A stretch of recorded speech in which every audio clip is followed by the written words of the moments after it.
hear this, you are not alone. This is the resistance. Problems or anything. You know Is this the same guy that me and my old roommates brought to church? Sitting in the back and the ushers came, just ripped him right out of his seat and drug him out? That's him. That's the guy that me and my old roommates brought to church. That was partially my fault because my roommates knew this guy through their mother or something, and he was a neighbor, and they were trying to help him, so we brought him to church. I had no idea you were even there, or that this even happened at the aftermath, but one thing I can tell you that did happen. The pastor's wife approached us after the service and asked us to bring him back again next week.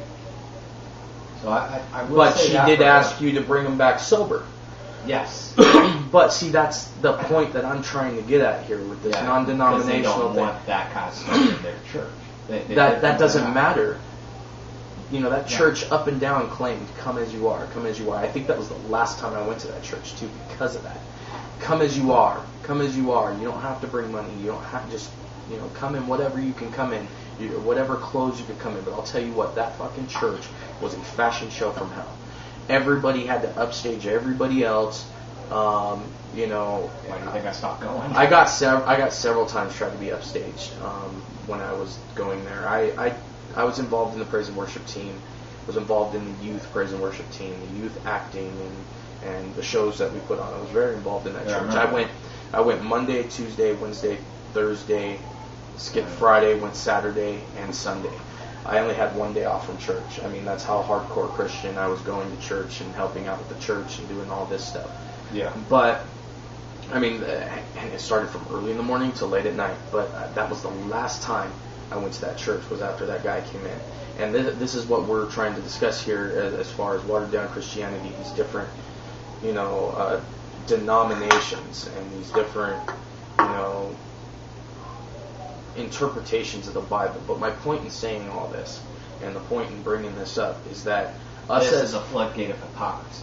Yes, it is. But at the same time, too, us as human beings are never going to come to a full understanding of what God really intended for us humans until we are dead and are all-knowing in God's kingdom.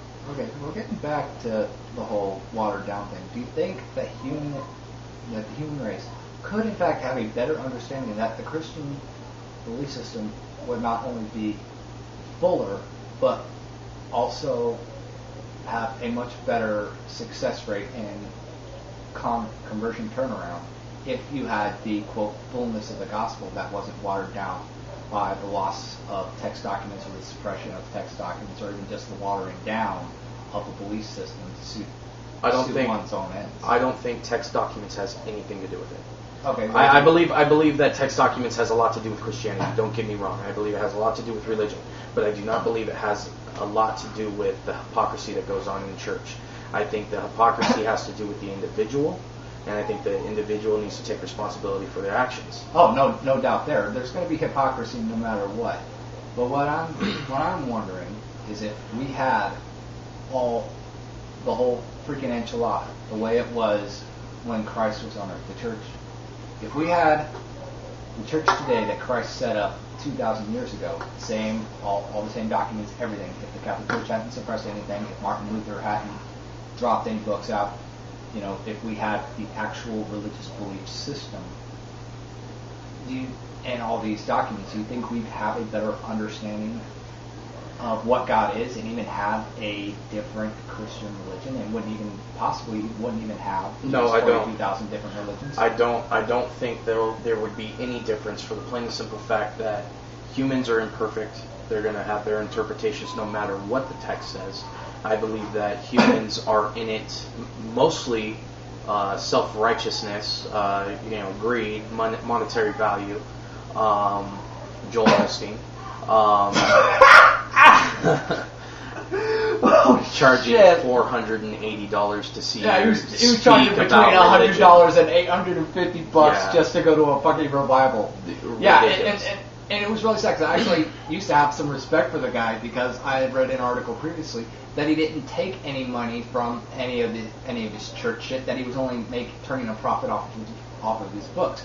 Then I see that he's charging $100 minimum admission for his services. Fucking hypocrite! In fact, I'd like for you to, if you don't mind, I know this is your show and everything, but I'd like for you to take a snippet, a screenshot of that thing and put that in there. Yeah, I'll post that video. Yeah, I'll post that up.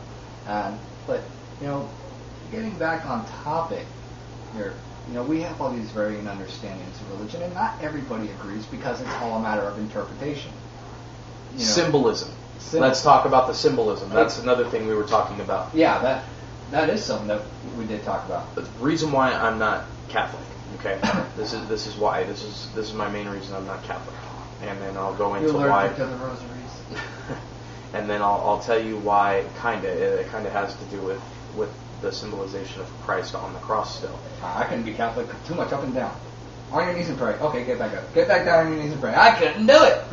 And then, I'll explain to you also why I'm not Mormon. Also, why I'm not, why I'm more based on the Christian religion, and this is mainly on belief. The symbolism of Christ on the cross, which is a big Catholic symbol. Okay, no matter how you look at it, in the Bible, even in the Catholic Bible, it says that Christ rose from the dead. He conquered the dead. He's no longer on the cross. Yeah, why do we worship the cross when he isn't there? Didn't the angel come down and speak to Mary? Why are you looking for the living amongst the dead? He's not here. So if he's not in his tomb, he sure as fuck ain't on his cross. I mean, seriously, what is he? Why are we? Why do we worship at the cross? But see, I don't think the cross is a worship symbol. It's not a graven image of what God says not to worship. I think it's just a symbolic way of saying good. Just like the pentagram is a symbolic way of saying evil. Well, the inverted pentagram. I'm sorry, yeah, the inverted pentagram. I know there's people out there that worship nature and they use pentagram for their spells and whatnot. Yeah. But anyway, back to my point. Christ is no longer on the cross. Okay, so that's like the first and foremost thing I looked at. Second off, I don't believe in praying to Mother Mary. God said before Christ came down and died for our sins, we talked directly to God.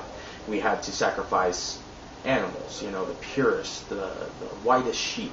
As symbolism for the ultimate sacrifice that Christ would. Right. And when Christ came, he was the ultimate sacrifice, so we didn't have to sacrifice animals. Sacrifice, and he said, "No one comes unto the Father but through me." But through me, which means, why are you praying to Mother Mary when you should be praying to Jesus? Jesus is the conduit to God.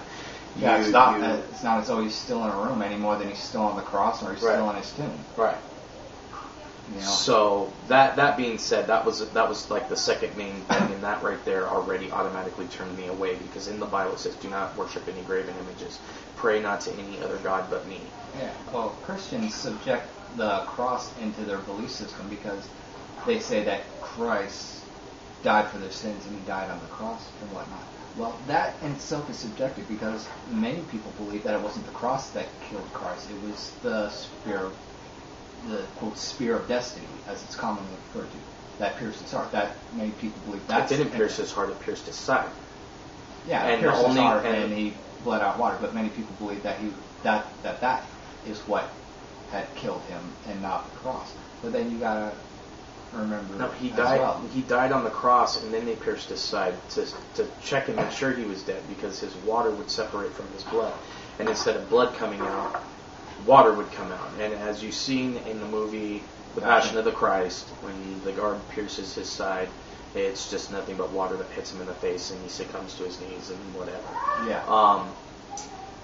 Not that I necessarily believe that to be a true story, more than a symbolic story of even the wicked can be turned around. I think that's part of that symbolism. Here's the thing. Christians worship the cross because Christ died on the cross. But not only is he not on the cross, so why are you worshiping somebody that's not on the cross? But the cross wasn't the end of the mission. He had to be resurrected. It's all about symbolism. And ascend. Yeah, but it's all about symbolism. Yeah. It's to remind you where he died and why he died. It's not so much oh, let's go to the cross and pray. The cross is used as a symbol of being Christ.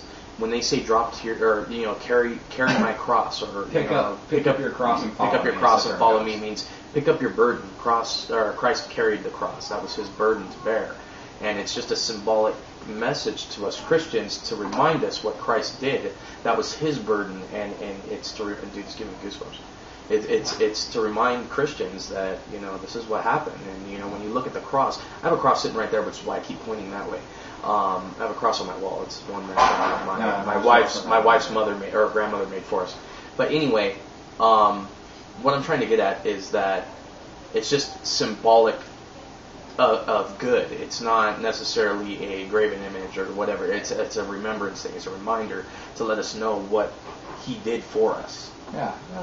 Even then, that can be kind of subjective because the cross in itself is a murder weapon. What if he had died in modern times? Perhaps he rode the lightning, or got lethal injection, or was gunned down like Tupac, or something. Well, then I like guess that. it's going to either be worshiping the gun, the electric chair, or the table that you're strapped down to, or even the needle. You're not necessarily worshiping it. You're just using it as symbolism.